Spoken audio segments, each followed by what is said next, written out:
All right, first grade, we are going to be reading the next chapter of Pets Rule, My Kingdom of Darkness, written by Susan Tan. It is chapter 7. If you remember, at the end of chapter 8, Lucy came home and said, "Hey, puppy, are you ready for a name?" So hopefully we are going to find out what Chuckles, the new guy's name, is in this chapter. Chapter 7 is called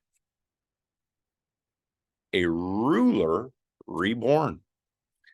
Well, let's get on. "Come with me," Lucy said.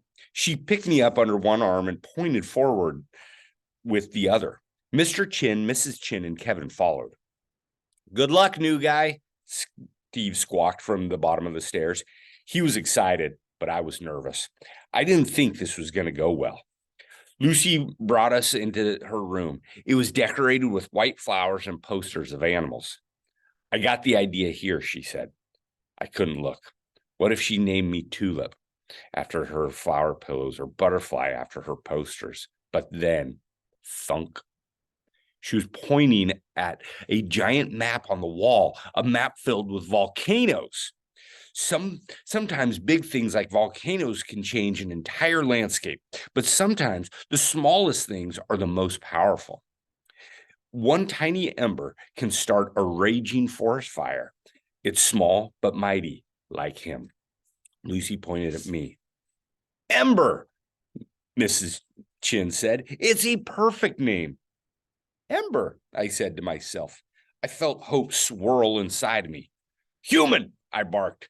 "You have done well. I accept this destiny."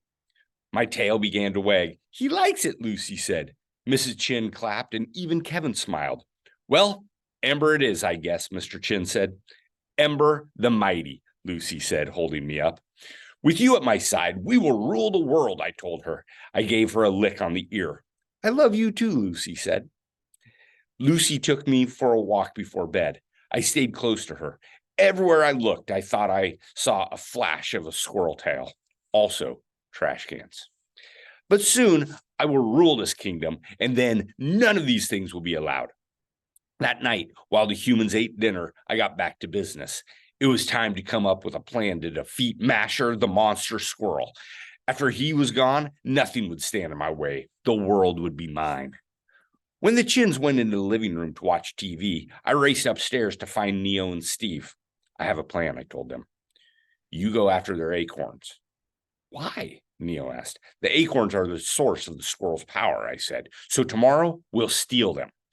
Without their acorns, the squirrels will have nothing to throw at us. Then Masher will be defeated."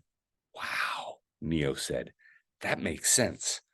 "Neo, you'll go first to scout ahead and find the acorn stash," I explained. "Then Steve, you'll distract the squirrels. Zara and I will be hiding in the next yard over. And while the squirrels are busy, Neo will lead us to the acorns and we'll get rid of them."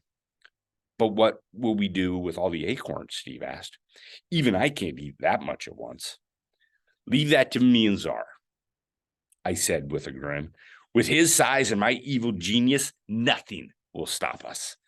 Neo and Steve thought it was a good plan. How could it not be? It was thought up by me. Ember the Mighty, Dark Lord, reborn. And that is the end of chapter 7. What did you notice? What do you wonder? What's going to happen? Can't wait for chapter 8.